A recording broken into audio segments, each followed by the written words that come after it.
Good morning. First thing I want to ask you is about your new signing, Lewis Hall. The club confirmed that deal had gone through a couple of days ago. What do you like about him, and why did you want to bring him to Newcastle? Well, he played against us a couple of times last year, and he impressed me for someone so young to come into those situations and perform the way that he did. And preparing for those games, we watched, of course, a lot of Chelsea, and I think he'd just broken in before our first game, I believe. And he caught my eye immediately. Really liked his attitude, how he played the game, his physical attributes, his technical attributes. So I think he's going to be a really good signing for us.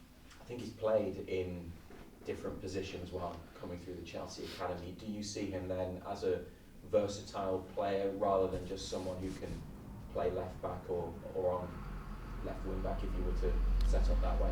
Yeah, I think he has the attributes to play many different positions, and he has done. He's only recently in his career converted to left back, so I think he's probably a year training there and playing there, but he's also played as a number 8, a number 6, left wing, wing back, left back, and even for England he's played as a centre half in a back 3 and in a back 4 as well, I believe. So real versatility, and that was one of the attractions for us, because going into this season where we're going to need as many players as we can to play different positions.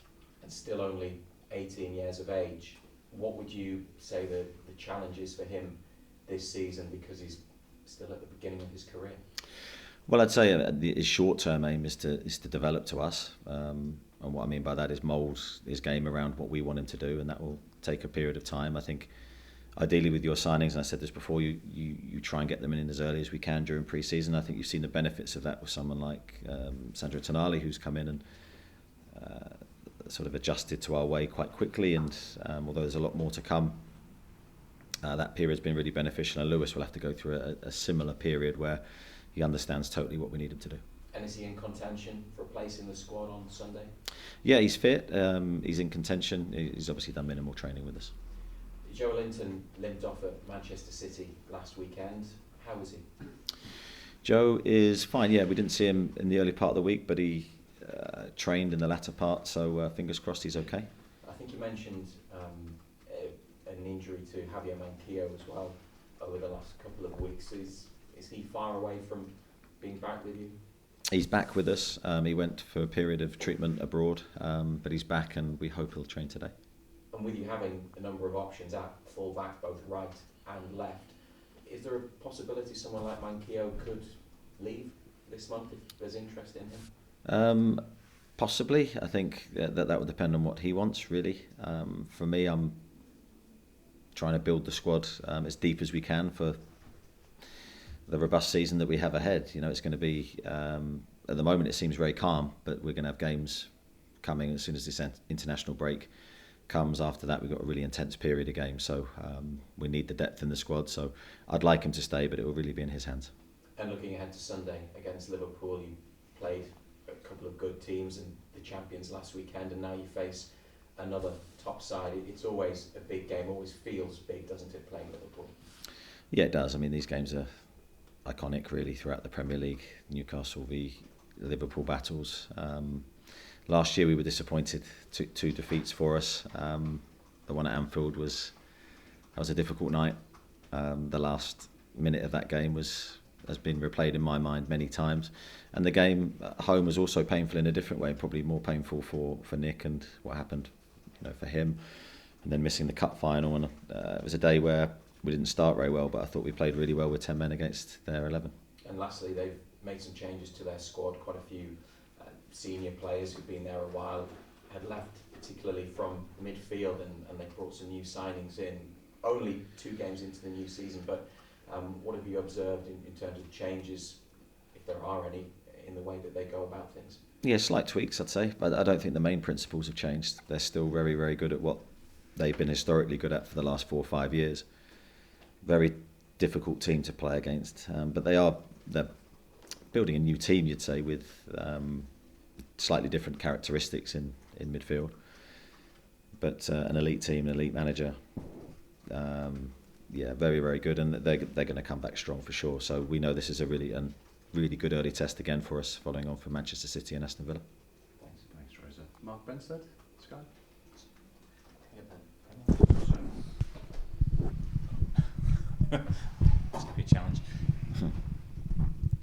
Eddie, how much extra value do you get from a victory in these type of games against the big five? Do they carry more than just the points tally that comes with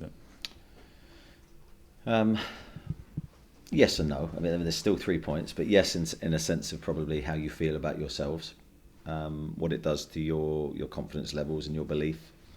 We've had some big wins last season, and those big wins, I think, carry momentum for longer. So we're desperate to do well in this game. We're desperate to perform well in front of our supporters. In the 2 games we've had so far, we've seen contrasting games for us against 2 very good teams, and this will be a 3rd very good team in a short period of time. So we're looking forward to the challenge.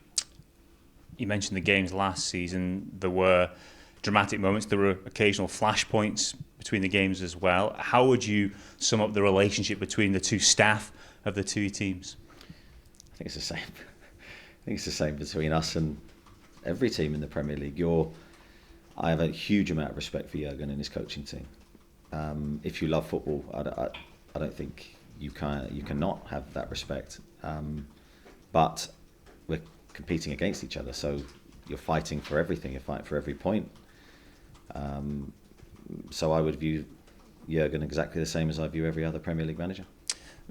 Don't know if you were made aware of it. There was a moment off the back of the game against City where Bruno reacted to a social media post sort of criticising potential individuals within the group, subsequently deleted. I just wondered if that incident is a lesson for both the supporters and the players. The players in terms of dealing with the increased focus and attention, but also support in terms of maybe just remembering how quickly you've come in a short space of time. No, I'm certainly not going to criticise the supporters here. I think it's more a lesson for us. I choose not to be on social media because of sort of that exact reason, because I want a clear thought process. I don't want to pollute my thoughts with things that I read, and avoid certain situations. So I take myself out of that environment. I think the players can choose to be in it. That's absolutely fine, because that's their individual choice. But I think it's important that we don't overly react emotionally to certain things. Now, Bruno is a very emotional person, and I think you've seen on the pitch, so positive for us, that emotion. He uses it brilliantly. He's used it brilliantly to not just perform well, but build a feeling with the supporters, because I think the supporters see how much it means to him. So it's all positive in terms of that feeling that Bruno has, but this is just maybe a little lesson for him. And just finally, so maybe another example of the speed at which things have grown. There was a slight disappointment at certain things from yourself in terms of what happened at City, but you've lost narrowly to the best team in Europe. In other situations, a very good result in some ways. Yeah, I can't look at losing as a very good result, but I think for me it was more about the performance. It was more about the overall performance of what we delivered. I don't think it was bad. Far from it. There was some really good bits in it, but overall, I probably felt certain individuals didn't perform to the level that they needed to help us get the result, and I think that's where sort of that disappointment came from. Andy Sixman. Well, Ned, just on Bruno, have you spoken to him about it? Did you feel the need to speak to him about it, or is it just a case of, listen, we move on now? I think a bit of both, and what I mean by that will be, we have people that will speak to him about his social media use. I think for me, move on very quickly, because I think that there's actually positive in what he's feeling, but maybe that's not the best form to communicate that. One of the more positive signs of social media when Lewis Hall was signing was seeing I think it can be described as wholesome reaction of his family, his mum and dad, obviously big Newcastle United fans. How do you think that would have been for them as parents, and did you manage to speak to them at all? Yes, I did. I met them. I've forgotten what day it was, probably the day before he signed. Yeah. And you got a feeling of their level of support and their love for the club.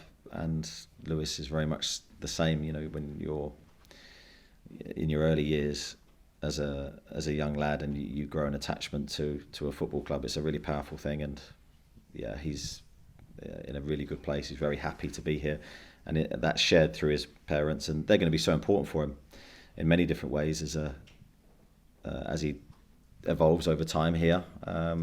as a resource to speak to and get advice, and they're really good people. On transfers generally, how good have Newcastle United become at transfers since you've been here? No, I think that's a leading question, Andy. I think I'm going to go into dangerous territory if I answer that positively. At the moment, I think I said last week, it depends on how you view the transfers. You can view the transfers immediately, or you can look at them through time. I think the early transfer windows we had, I think there's been enough time to say that they were successful transfers, and hopefully they continue to be the case. But on this window, I won't make an opinion until maybe a couple of years down the line if I'm still here. I'll ask you in a couple of years if you're still here then. It's been a year of Alexander, or almost a year of Alexander Isak since he joined the club. How close do you feel Alex is to fulfilling his, vast potential? I'd say he's well on the way. I think I would always say there's more room for improvement in any player. But Alex has shown his unique qualities and ability here, I'd say, consistently through his time. I think he had a really good goal tally last season for the minutes that he played. I would hope that continues at the pace that it has. But his all-round game, I think, has improved. He's got used to the speed of the Premier League, the physicality of the Premier League. But I think it's that consistency for Alex. It's being able to deliver it week in, week out, Saturday, Tuesday, Saturday, throughout the season that's going to be the challenge, not just for him, but for all of us this year, because it's a different season. Just on Liverpool, obviously Newcastle against Liverpool, like you alluded to before, it's always been a classic Premier League fixture. What kind of immediately springs to mind when you think of the fixture? Probably the standard things that everyone would immediately think of, and it's not necessarily a positive thing for Newcastle. But I think, the iconic games, the iconic game that we lost. Yeah. When you see Kevin's reaction to that last goal, that stayed with me from the first time that I saw it live to now, with the amount of replays that I've seen of that moment. And I had so much respect for Kevin and the job that he did here, and the style of play and the team that he created. So that was definitely a big memory. And just after City, I think you said something along the lines of, we didn't quite bring our A game against Manchester City on Saturday. What does Newcastle's A game look like on Sunday, if you're able to bring it? Probably everything that you've seen from a St James's Park performance through the majority of last season. Now, going to Manchester City is so difficult, so you have to give them a lot of credit, but I can only look at us. I can't review Manchester City's performance, and I just know there was some more room for us to get better. And just finally, obviously I've asked you a little bit about this before, but the technical areas, have you and Jason done any more work on this? We're a few games into the season now. Have you started to adjust to it or not? Yeah, do you know what? I don't think... I haven't really spoke to him about it. I don't think we found it too bad. Yeah. I'm sure you've seen we've moved in and out. When there's a set play, he'll step forward. In general play, I'll come forward. But in some senses, enabling me to come back sometimes means that I can talk and maybe look at things on the screen and review things in a different way. So I think it's all good. Top man. Thanks, Eddie. Lee? Just on City, Eddie, result aside, Pep Guardiola was full of praise, wasn't he, for you and your team after that? You're kind of up there, you're here to stay. Do you take any consolation from that, regardless of the result? No, I respect Pep's opinion. And those words are nice to hear, but they don't really mean anything. For us, I think we can only evaluate ourselves, really. And on transfers, you spoke about Lewis Hall's adaptability. We've seen with City, haven't we, how they have acquiring players who can play in a variety of positions. Is that something that's really important for you as you build your squad, particularly when you're coping with Champions League football as well? I think it's going to be important this season. The players that can play different positions, I think, will be really valuable to us, because you can never see what's going to happen. You might get 2 or 3 injuries in one position, and then you need to shift things around. So having players that can do that is so important. And Liverpool, this is probably the first in a while that you've got into a Liverpool game where you may be slight favourites. They're going through a period of transition. Does that add any extra pressure to yourselves, or the way that you prepare for this? No, absolutely not. You can't control how people view the game. You can only control how we set up and how we try and perform in the match. From watching Liverpool in their early games this season, I think they look very strong. They look like the one of the best Liverpool teams, probably in potential, that I've seen. So we're under no illusions about how difficult this is going to be. Razor mentioned their midfield. There's some real energy in both midfields, isn't that? It's going to be an intriguing contest in the middle of the park. Yeah, I think an interesting dynamic to the game, because, as you say, it's sort of a new midfield forming, and a couple of players that have been in the Premier League for a while, so I don't think there'll be too many surprises. But I think they've recruited really well in there. So yeah, we're going to have to be very good in midfield. Probably an area where we struggled against Manchester City. So hopefully that will be something we can put right. Simon? The other side of the Bruno social media issue was that one defeat against the Premier League, Champions League and FA Cup champions prompted some people to be critical. Is that symptomatic of the higher levels of expectation that everybody, fans as well, have to deal with around the club now? Yeah, but I think from our perspective, you sort of know you're in that position. I think when you lose a game, you're there to be criticised. It comes with the territory. It comes with the job that we're doing, and we have to accept that. I think regardless of who we're playing, I don't think it really matters. Handling defeat, handling disappointments is all part of our job, and we need to be calm in those moments. And then always, for me, it's a case of the strategy and making sure we come back stronger, and it'll be no different this week. Simon? Eddie, you mentioned last season's games. You're somebody who, you've said many times, you move on quickly from games. But do certain games or certain moments in games haunt you?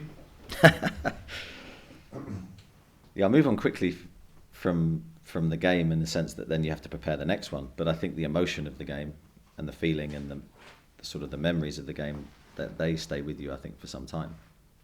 So the memories of last year's games, they're with me. I can visualise certain moments. But then you have to detach yourself from that and go, right, how do we prepare this one? Because it's all about, whether it's tactical or whatever the thing is that you think you can do better, it's about then delivering that to the best of your ability. So there's a lot of defeats in my management career that are still there, and they just need probably the emotion stoking, and they come back to the forefront of my brain. Given what you did last season, did you as a club have to expect a backlash this season from the likes of Liverpool, Chelsea, Tottenham, who you've sort of usurped to an extent? I don't know if backlash is the right word, but a reaction from them, yeah, of course, because top people working at those football clubs, and they'll feel energised and motivated to achieve what they can. But we can't focus on that. We can't focus on them. We can't focus on what they're going to do. We can only focus on what we're going to do. And for us, it's about making sure we come back into this season a better team than one we exited last season. Time will tell if that's the case. Certainly from the early signs, I like the look of us. I think the squad as a whole looks stronger, but it's all about turning that into results, which is going to be key. Jordan? You mentioned before signing Lewis Hall that he would probably be your last signing in this transfer window. Is that still the case? Yeah, still the case at the moment.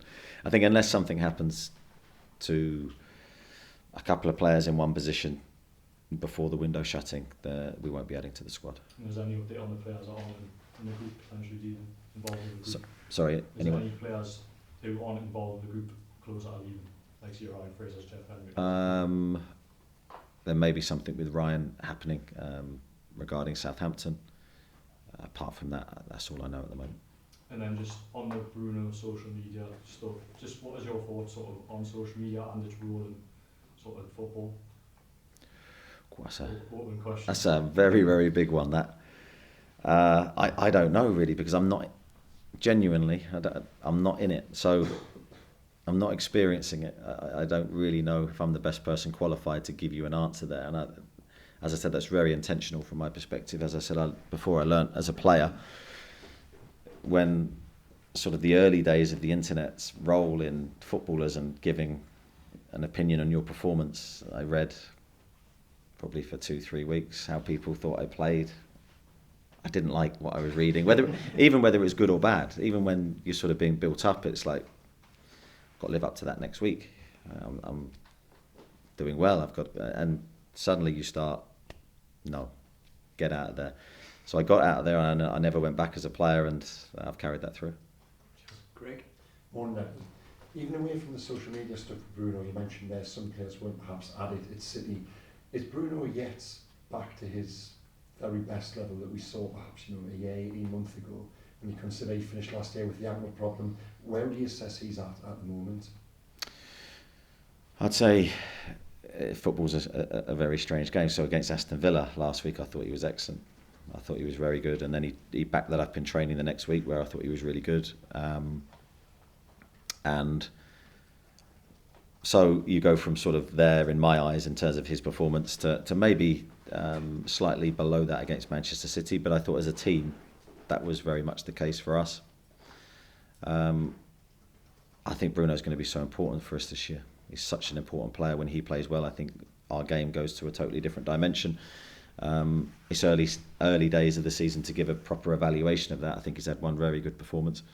So out of 2 games, that's not too bad. Jurgen Klopp's been very vocal on Newcastle's spending power.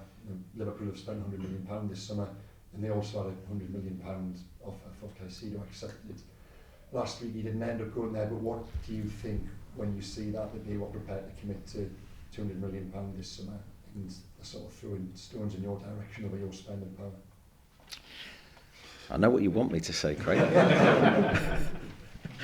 I think the dynamic of football changes so quickly in terms of transfer fees. So I think this time last year we were talking different levels of money, and I think in a year those levels have jumped so high for a number of reasons, for everybody, not just for us. I think I'd never talk about another club openly, because I think it's nothing to do with me. It's none of my business what any other football club does. I can only talk about what we do. Lee? Eddie, Fabian went down with an injury early in the game on Saturday night. Was that a concerning moment for you, given the sort of lack of cover in that position? I know you've got Jamal there as well, but if both of them got injured, that could be a problem. Yeah, of course. I think you're always probably 2 injuries away in any position from difficulty. I think that's just how it is. Fabi went down holding a shoulder, and when players hold their shoulders, you fear a dislocation. Thankfully, he got up and carried on and actually performed. I thought him and Sven were magnificent for us last week. So and he's been fine this week, so all good. Yeah, just looking back at the game, I mean, defensively, absolutely no problems. It was just the final third, which was strange because the Villa game, everything was probably 10 out of 10 in that final third. Yeah, it's bizarre, isn't it, how it goes? And as I say, that's you go from week to week, and you think against Aston Villa we looked deadly, looked really good around the box, we attacked really well, and then a week later it was different. But I do think you have to credit the opposition as well. They tired us, they made it difficult for us, and we didn't have that quality. And just putting aside whatever is going to be said at Jurgen Klopp's press conference, they've still got to come here. It's going to be an absolute jump in St James's Park, and that's one thing you've got in your advantage this weekend. Always, when we play here, it's such a powerful thing for us, and that's why I was so pleased last week against Aston Villa, where the crowd were amazing with us. We had a good start to the game, so that helped create the energy that we need in games, and especially against the top teams. We need the atmosphere as red hot as we can make it, because it's going to elevate our performance and make it hopefully difficult for them. Tom at the back. How's Joe Willock doing? He's making good progress. I'd say this is probably the strongest he's looked in terms of his hamstring. I think he had his hamstring rescanned a couple of days ago, and the report back on that scan was very, very good. No problems. So he had, as I said before, I think a bit of fatigue in his hamstring. I don't think there was a major re-injury, but he's done really well. He's committed to his work. We hope that he will be training with us around the international break time, and he's a massive, massive player. Sorry, just one more on the Bruno thing. You said there not on social media because you don't want it to pollute your thinking.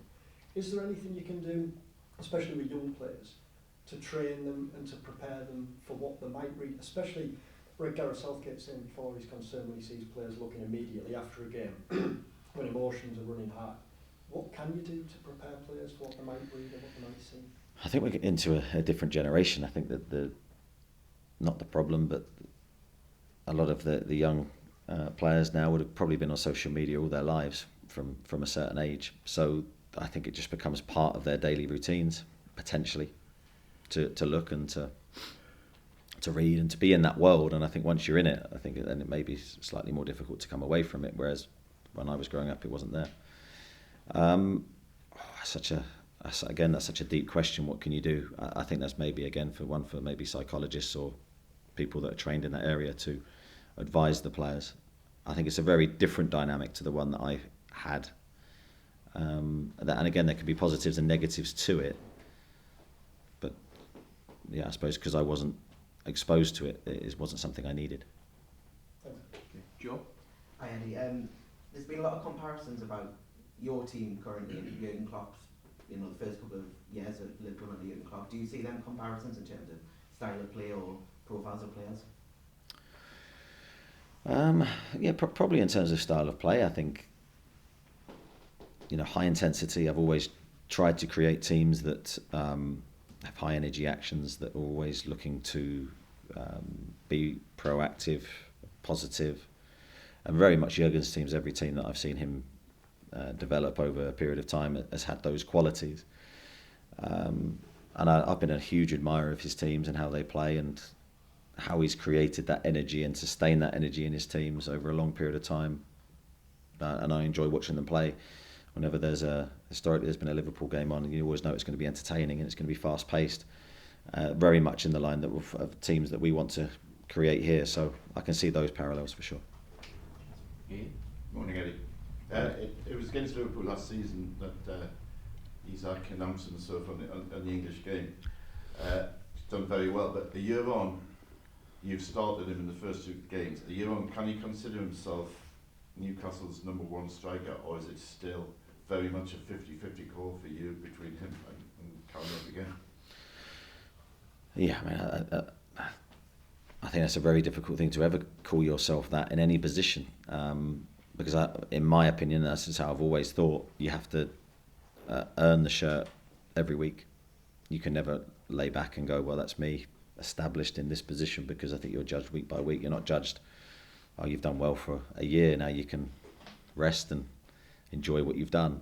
There's always another challenge, another game, and you have to earn it all over again. So very much that's how I'd urge all our players to think going into every game. You start at 0 and you have to earn your place for the next week. There may be 1 or 2 managers out there who've looked at your team and say, he's not starting Callum Wilson, might fancy putting in a bid. I mean, Callum is as important to you as ever. Yeah. Oh, without a shadow of a doubt. When you go into this season with the amount of games that we have, you need quality players in every position. Callum is a top level striker. He scored a huge amount of goals for us last year. Hopefully he can repeat that and go better again. This season he's going to get loads of football, so there's no doubt how highly I regard him. Jacob? Eddie, you just said earlier about you referenced Nick Pope's error last season and sort of talked about how that stuck with you a bit. Now that just a bit of time's passed, just wondered if you could share how Nick reacted to that, both in terms of the week immediately after it and helping Loris in preparations, and then also for the second half of the season. Yeah, it was just one of those moments with Nick. I think could replay that moment over and over again, and the outcome would be slightly different. It was just one of those things. I think it was a windy day, and the moment happened, I thought he handled himself exceptionally well afterwards, because it wasn't necessarily about him, or he didn't make it about him. He made it about the team, which is sometimes very difficult to do, because he obviously had a huge personal disappointment. He wasn't going to play in the cup final. He supported Loris behind the scenes. He was excellent. And then came back in and played very well towards the back end of last season and helped us achieve our aims of getting in the top 4. I think his personal motivation is probably for the team to get back to another cup final and for him to play. And nothing would please me more to see that. Is that kind of like a positive emotion in terms of if you're pushing to reach that cup final, but you've kind of got in your back of mind the memory of why you missed the last one, or can it ever be? I don't know if it'll be on Nick's mind day to day. I'm sure it's not. I'm sure he's just focused on performing as the best he can for us throughout the season. You don't know how the landscape of the season is going to unfold, what's going to happen, but ultimately the players will be rewarded for their exploits last year and getting into the Champions League this year. So Nick will get that experience, which is nothing short of what he deserves for how well he played for us. And what about his personality means he's well suited to cope with these sorts of moments, which of course like loads of goalkeepers go through. Yeah, I don't think it's a big deal for Nick. It's just a moment that happened in a game, and he was absolutely magnificent for us last year. The amount of saves that he made, his all-round game I thought was so strong. He gave us a real confidence and an ability then to play our game, knowing that we had one of the best goalkeepers in the Premier League behind our back four. Our defensive numbers were exceptional. He played a big part in that. So it was nothing but positive energy for Nick this season, following on from last. Okay, Martin and then Kieran. Hi Eddie, why would you say the rivalry between yourselves and Liverpool has become so intense the last 2 seasons? I don't know, has it? Genuinely, I think the rivalry between Newcastle and Liverpool has always been there historically. I don't think it's ramped up particularly anymore than it's always been. And I think it's been one of the, as I say, I think when it's on, when the game's been on historically over a number of years, I think it's a game that everyone will go, I want to watch that. I want to see what's going to happen. There will be moments and flashpoints because I think just the two iconic clubs going against each other. But I don't think it's necessarily ramped up the last 2 years. But there was the instance on the bench, and afterwards you said we play the game hard but fair after the match at Anfield. Do you think you have to unsettle the top four to overtake them? I think we have to compete hard. I think we have to do everything we can to win. But this isn't restricted to the top clubs. This is every team, and we don't underestimate the strength of the Premier League, whoever we play. So it's not reserved for Liverpool. It's what we need to be as a team to compete and to try and win at this level. And do you have a relationship with Jurgen? I don't really have a relationship with any manager. I'm competing against them. I find it very difficult to have personal relationships with competitors. And I've been the same as a player. I was not one to talk to players before a game, that people that I knew on other teams. I draw a line and no. And yeah, that's just how I've always been. As I say, I respect Jurgen a lot. I think he's done an incredible job. I think he's an unbelievable football manager. But I draw the line at friendships because they don't exist for me against competitors. Is that where we see the real depth of how competitive you are? I think when you grow up in a house with 3 brothers and a sister, I think you naturally just compete in everything. You're fighting for attention, I suppose. You're fighting for anything. Then when you start to play little games, which I would always create games with my brothers, I'd want to win. And so maybe it's gone from there to there's no such thing as a friendly even now with my kids. I've got to try and win. So that's just inbuilt in me somehow. Okay, Kieran. Eddie, you said you don't speak about other clubs, but you've come up against a manager who's talked about everything from your ceiling to the technical area. Has that amused you a little bit? Yeah, I don't really. I wouldn't say I laugh at the comments. You just other people can have opinions, and that's fine. I've got no issue with that.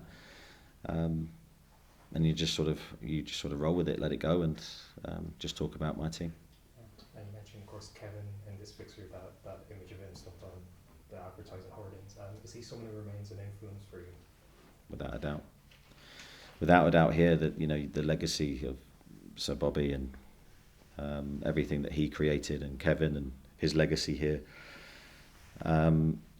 I think you only have to spend a short amount of time here to be hearing stories of their times and what they achieved for the football club and how they acted on behalf of the football club, what role models they were. Certainly every day I'm sort of positively reminded of those experiences, and it drives me to try and create something special for the supporters.